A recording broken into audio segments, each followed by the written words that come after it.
jelasin apa itu nutritional therapy. Karena selama saya praktek dan handle beberapa kasus kesehatan, ada beberapa teman-teman saya maupun klien saya itu tidak paham kira-kira apa itu yang dimaksud dengan nutritional therapist. Nah, just info aja, ya pasti saya bukan ahli gizi, meskipun ada nutrisinya, karena tugas saya bukan menghitung kalori dan kasih menu-menu makanan sehat, oke? Karena rata-rata seperti itu teman-teman bisa cari tahu sendiri, oke? Basically, nutritional therapy itu adalah satu bentuk terapi di mana lebih fokus ke langkah preventif sebelum terjadi penyakit. Jadi kalau teman-teman nggak ingin ke rumah sakit atau ke klinik atau terlanjur sakit, datanglah ke nutritional therapist. Lalu bagaimana kalau yang sudah terlanjur sakit? Nomor satu, of course ke dokter. Dan setelah itu, jika ada beberapa obat yang diberikan sebagai resep, atau Anda sudah tahu kira-kira Anda sakitnya apa, nah nanti tugas saya sebagai nutritional therapist itu melihat bagian mananya, akar masalahnya di mana, supaya saya tahu kira-kira dari situ jika badan memiliki kemampuan untuk memperbaiki, maka ada kesempatan di mana Anda bisa pulih meskipun tidak 100% karena sudah terlanjur sakit. Oke. Jadi basically dalam nutritional therapy itu karena fokusnya selalu untuk hal-hal yang alami, organik atau herbal. Jadi pemakaian hal-hal yang sintetis biasanya kurang dipakai dan kita biasanya lebih fokus ke fungsi tubuh pada dasarnya itu seperti apa. Lalu tugas saya adalah untuk mengupgrade fungsi-fungsi tersebut supaya sistem yang sudah ada di dalam tubuh ini bisa bekerja lebih optimal. Ya, dan biasanya terapinya itu sifatnya holistik. Maksudnya apa? Jadi holistik itu tidak hanya dalam segi kesehatan aja, tapi juga dari mentalnya, dari fisiknya, dari pola hidupnya, dari minum airnya. Jadi banyak hal yang mengkontribusi untuk kesehatan optimal. Jadi tidak sekedar minum vitamin ya guys, tetap ada beberapa hal yang perlu dipelajarin dalam hidup kita supaya kita tahu untuk sehat itu sederhana, tapi juga nggak perlu dibikin kayak terlalu complicated seperti doping-doping vitamin. Nah, untuk nutritional therapy itu sendiri, dalam hal ini biasanya klien-klien saya kan datang ke saya ada keluhan. Nah, keluhannya itu bisa macam-macam. Bentuk terapinya juga macam-macam tergantung kebutuhannya. Bisa dari dalam bentuk medis, seperti kanker, autoimun, GERD, thalassemia, PCOS, itu hal-hal yang sudah medis dan ada beberapa justru tidak ada obatnya. Nah, jadi saya tidak akan mengklaim seperti, oh terapi saya bisa menyembuhkan kanker. Sorry guys, saya tetap mengikuti ya standar internasional medis ya. Jika ada hal-hal lain dalam nutrisi Anda tidak bisa dapat, ya ada bagusnya juga konsultasi dengan ahli medis jika Anda punya masalah medis. Oke. Setelah itu juga ada terapi-terapi program seperti program anak. Nah, terkadang program anak di luaran sana ada untuk support dalam hal hormonal secara medis maupun ada treatment-treatment tertentu di mana ya badan bisa dalam kondisi lemah. Nah, nutritional therapy bisa membantu dalam ya meningkatkan persentase kesuksesannya. Ada juga terapi program untuk anak-anak. Misalnya zaman sekarang tuh anak-anak susah makan, pilih-pilih nggak mau sayur atau buah-buahan, nggak mau minum air, maunya minuman-minuman yang kemasan, tantrum, susah konsentrasi. Nah, hal-hal seperti itu bisa dibantu lewat nutrisi. Lalu ada juga misalnya program yang sifatnya untuk atlet, untuk specific condition. Jadi misalnya Anda atlet lebih banyak dalam badminton misalnya, berarti Anda banyak menggunakan saraf motorik karena memerlukan refleks yang sangat kuat. Nah, supaya dalam jangka panjang Anda tidak terkena Parkinson atau gangguan syaraf, maka tugas saya sebagai nutritional therapist itu membantu supaya tidak mencapai saat-saat seperti itu, atau di saat pensiun tidak ada efek samping. Selain atlet mungkin ada juga program yang sifatnya korporat, menyesuaikan dengan pekerjaan. Jadi ini contoh-contoh khusus misalnya teman-teman yang pekerjaannya seperti food blogger, connoisseur, food critic, sommelier, yang bekerja di F&B, executive chef, itu tipe-tipe pekerjaan yang mau tidak mau harus makan. Dan terkadang jam makannya tidak teratur. Nah, supaya tidak kena fatty liver atau gangguan kesehatan karena pekerjaan, itulah tugas saya untuk simplify your life. Seperti contohnya juga teman-teman yang kerjanya 2 shift, misalnya di perhotelan, atau media, atau kerjanya di security.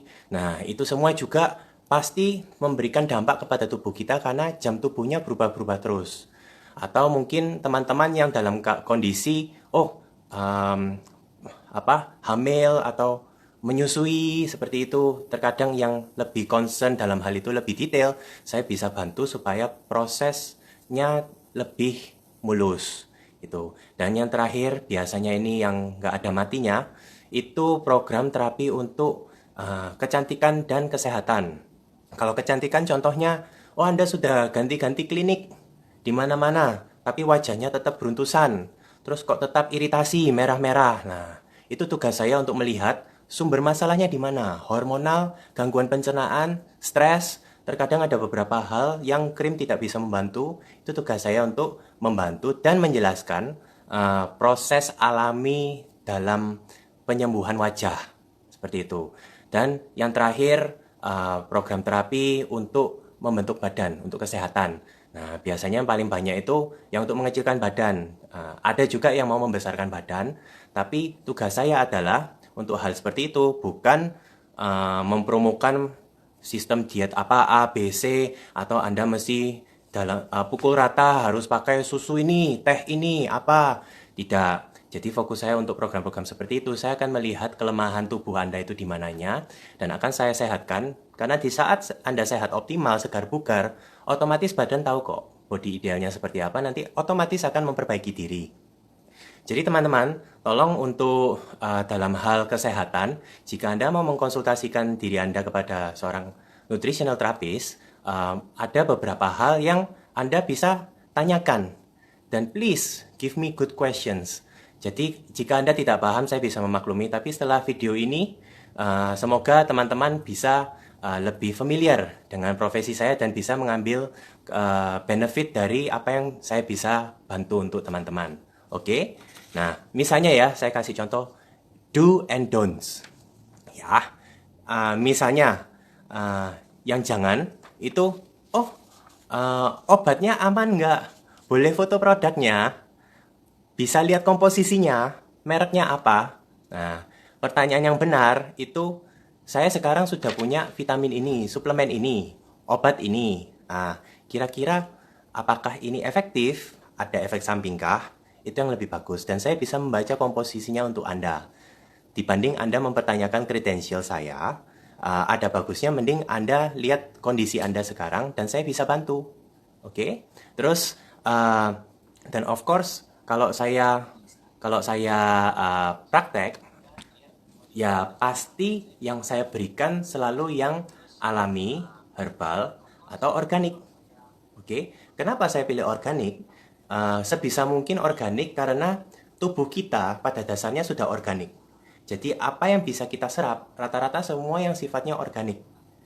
Kalau sintetis itu apa? Biasanya itu yang sifat molekulnya mirip organik, tapi bukan organik. Contoh, itu bedanya antara air mineral dengan air aki. Sama-sama H2O, tapi air aki sintetis. Itu. Ya, tapi saya tidak mendiskreditkan hal yang sintetis, karena satu, harganya lebih murah, dan kinerjanya lebih cepat.